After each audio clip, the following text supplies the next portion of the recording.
ఇప్పుడు నీకు scholarship release చేయట్లేదు మరి మేము అదే అడుగుతున్నాము చెయ్యండి ఏదో ఒకటి చేస్తేనే కదా ఒక డిటెన్షన్ ఒక్కటే తీసేశారు అదేముంది చదువుకుంటే ఎవరిదైనా అవుతుంది చదువు పై చదువులకు కావచ్చు లేకపోతే మీరు జాబ్ చేయాలంటే సర్టిఫికేట్స్ మస్ట్ ఇప్పుడు అవి రావట్లేరు ఇప్పుడు మీరు ఎట్లా ఖాళీగానే ఉంటున్నారు ఇంకా ఖాళీగానే ఉండాలి కదా ఇంకేం చేయాలి ఏదన్నా చూసుకుందామని అంటే సర్టిఫికేట్స్ అడుగుతారు 2 నెలలు అయ్యింది నా చదువు అయిపోయి నేను ఖాళీగానే కూర్చున్నాను ఏమన్నా అడిగితే స్కాలర్షిప్ పడింది మేమైనా ఎలా ఇస్తామని మా కాలేజ్ వాళ్ళు కూడా అడుగుతారు కదా వాళ్ళకి కూడా రావాలి కదా వాళ్ళు ఫీ ఇవ్వాలి ఎవరికైనా కానీ అంటే అదే విధంగా ఇప్పుడు సిటీలో జూబ్లీ హిల్స్ వచ్చి పక్కనే హైటెక్ సిటీ అంతా మీరు చూస్తూ ఉంటారు బీఆర్ఎస్ ఉన్నప్పుడు బాగుండనా కాంగ్రెస్ అధికారంలోకి వచ్చినాక బాగుండేనా బీఆర్ఎస్ ఉన్నప్పుడే బాగుంది కొంచెం కాకపోయినా కొంచెం అయినా కానీ బానే ఉంది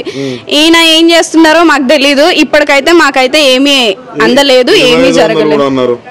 ఏమీ రాలేవు మాకైతే ప్రెసెంట్ అయితే ఏమో ఇస్తారా ఇవ్వరో మనకు తెలీదు ప్రెసెంట్ అయితే మాకేమీ అందలేదు అసలు మా సైడ్ అయితే అసలు కాంగ్రెస్ పార్టీ వాళ్ళు ఎవ్వరు రాలేదు ఇంతవరకు 2 సంవత్సరాలు అయింది ఆయన గెలిచి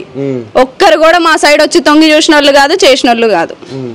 జూబ్లీ హిల్స్ ఏది గెలిస్తే మంచిగా ఉంటుంది అనుకుంటున్నాను బీఆర్ఎస్ గెలిస్తేనే మంచిగా ఉంటుంది అని అనుకుంటున్నా